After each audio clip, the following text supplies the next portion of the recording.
Yun nga guys, ikinukontinue ko no, tatlong video na ito. Natutuwa talaga ako guys. Yun nga ang sinasabi ko. Thank you so much honey. Hindi siya nakapagano kasi nakahubad kasi patungo siyang maligo. Napaka-informal tingnan na naghubad siya na mag-picture kami no.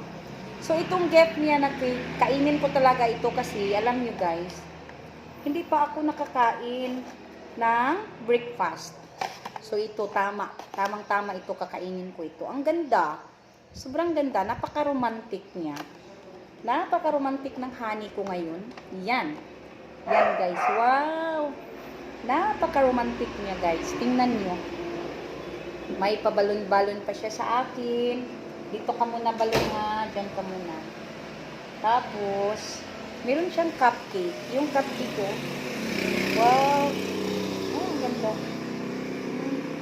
Ay, ang icing, ay.